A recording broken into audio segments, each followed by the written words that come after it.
Hi there, thank you for listening to my blog. This is Nazim Dolly speaking, ETA Certified Fitness Professional, as well as Merit Fitness Scholarship Award recipient from the Sports Science Institute of South Africa, and also the fitness author of Rip Dad, Fat Dad.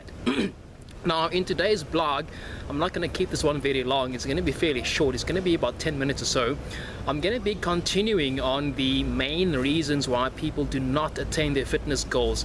And in the last video blog, we ended off saying that one of the worst mistakes you can make is to be involved in a partner whereby your other half is not very supportive of your fitness goals, and how this can be detrimental to where you want to go in terms of attaining a healthy and lean and fit physique. Today we're going to be continuing on that topic, and again, in no particular order, I'm going to be touching on something very important, and that would be a non-supportive friends, family and co-workers. Now, the reason that I distinctly put these two differences aside, one being your spouse, the other being your friends, your family and your co-workers, is simply because your spouse is somebody that you live with every single day. And this makes it quite different, whereas your friends, you maybe see them 2 or 3 times a week, if even. Family, you don't necessarily see your distant cousins, your siblings, etc., especially if you have your own family, your own immediate family. But in some cases, you also have your immediate family, where your kids or people that you live with, they can also keep you back from attaining your fitness goals. Now, some time back, I read this very inspirational book by Jim Dornan, who is now deceased. He's the founder of Network 21, and in his book The Power of Partnership, he speaks about the kind of people that influence your life, not just in terms of your business partnerships, but also in terms of your personal relationships. He says that you effectively become like the people that you associate with, hence the title of the book, The Power of Partnerships. And what he says is that, the 5 or 6 people that you normally associate most of your time with are generally going to be the kind of person you will most likely end up becoming. It's not necessarily always the case, but for most people, in most cases, that is very true.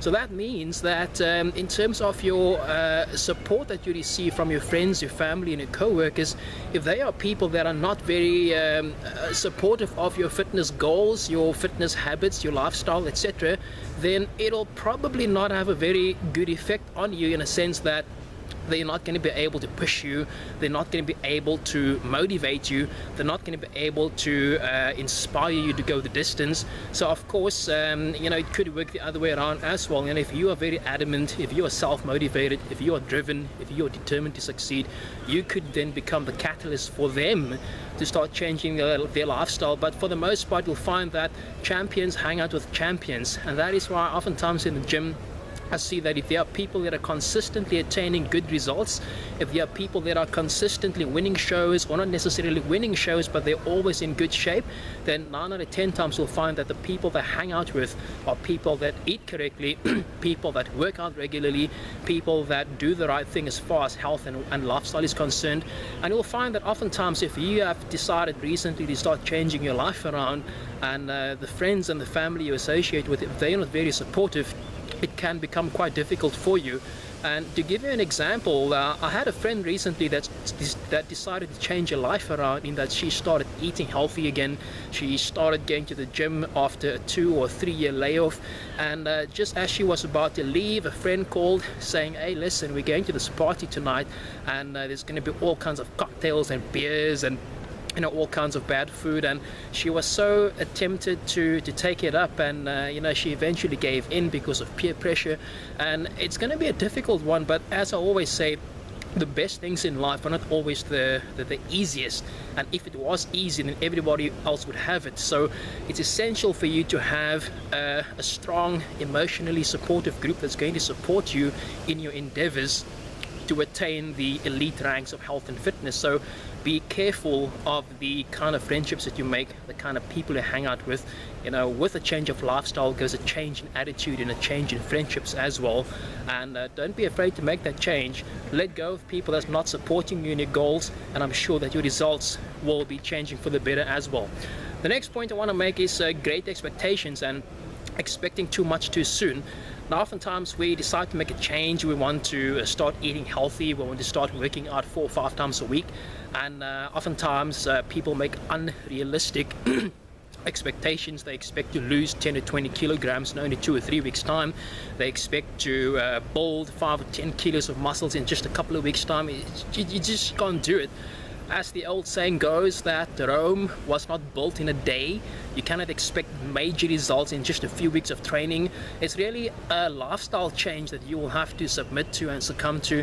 And just as, you know, good things take time, you need to understand that the results you have at the present moment, if you're overweight, if you are skinny, if you're not where you want to be, it didn't just happen yesterday. It took a long time for you to get where you are. So effectively, whatever you are and wherever you find yourself today is as a result of the lifestyle choices you've been following for many years on end. Now, it's not going to take years for you to get the physique you want. For most people, 12 to 15 weeks should show considerable improvement if you are consistent. But just be patient and expect realistic results. For most people, if you should lose within a 12-week period between 5 and 10 kilograms of body fat, which is about 20 to 25 pounds of body fat, that's a fairly reasonable and realistic goal to achieve in a 12 to 15 week period. And likewise, if you keep up the lifestyle, you see, once you start getting into the habit of working out regularly and following a healthy lifestyle, it's going to become easy. It's going to be ingrained within your personality, in a sense that it'll be like getting up, brushing your teeth. It's going to be like making breakfast. You don't even think about these things. It's going to become such an autonomous process that you will not even think about it. And which brings us to our next point. I want to speak a bit about negative criticism. One of the reasons people do not achieve their fitness goals is simply because they listen to negative criticism. Now, a lot of people connect with stories, and I want to share with you a certain story about a little frog.